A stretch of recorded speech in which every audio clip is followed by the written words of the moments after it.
আসসালামু আলাইকুম রহমতুল্লাহি ওবারাকাতুহু। প্রিয় দর্শক, কেমন আছেন? আশা করি আল্লাহর রহমতে আপনারা অনেক ভালো আছেন।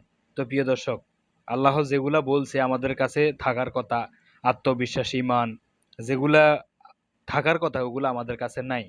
এখন ওইগুলা চলে গেছে ইহুদিদের কাছে। আমি দেখছি আমার জানা মতে, আমি যেহেতু প্রবাসে থাকি অবশ্যই আমি অনেক কিছু দেখি। তো বিশেষ করে এই কথা বলার কারণ হলো, দেখেন, একটা মেয়ে একটা মেয়ে একটা হিন্দু ছেলের সাথে সম্পর্ক করছে। সম্পর্ক করার পরে ওই হিন্দু ছেলেটা হলো জঙ্গি ইস্কনের মনে হয় যে শিষ্য। ওর সম্পর্ক করার পরে ওই ছেলেটা কি করছে, ওই মুসলিম মেয়েটাকে মনে হয় যে দর্শন করছে। ভিডিওটি অবশ্য আপনারা দেখলে বুঝতে পারবেন। দর্শন করছে মনে হয়, আমি শুনছি, আমার এতটুকু খেয়াল নাই। তো যাক, দর্শন করছে না করছে ওটা জানি না। তারপরে কি করছে, তারপরে ওই মেয়েটিকে এনে পতিতালয়ে বিক্রি করে দিয়েছে, একটা মুসলিম মেয়েকে, তাও আবার একটা হিন্দু ছেলে। তাহলে আমরা আমরা যদি মেয়েরা যদি নিজেরা যদি নিজেদের ইজ্জত যদি সেভ না রাখতে পারি, তাহলে আরেকজন কিভাবে আমাদেরকে সেভ করবে?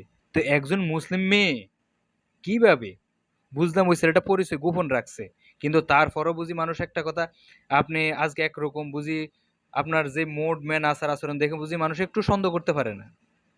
তো আমার কথা হলো, সন্দেহ কেন করবে? সন্দেহ করুক বা না করুক ওটা কোনো বিষয় না। তাহলে কি জন্য সে একটা মেয়ে হয়ে মেয়েটা নিজের ইজ্জতটা সেভ রাখবে? কেন নিজের ইজ্জতটা অন্যজনের কাছে লুটিয়ে দিচ্ছে? তো প্রিয় দর্শক, আগে ভিডিওটি দেখুন।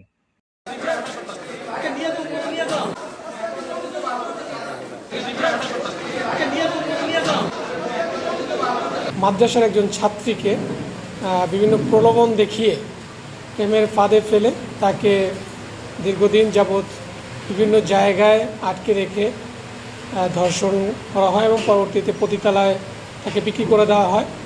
এটা নিয়ে এলাকায় একটু ভালো আলোড়ন সৃষ্টি করে। সে লক্ষ্যে আমরা আমাদের কার্যক্রম শুরু করি, আমাদের গোয়েন্দা নজরদারি বৃদ্ধি করি।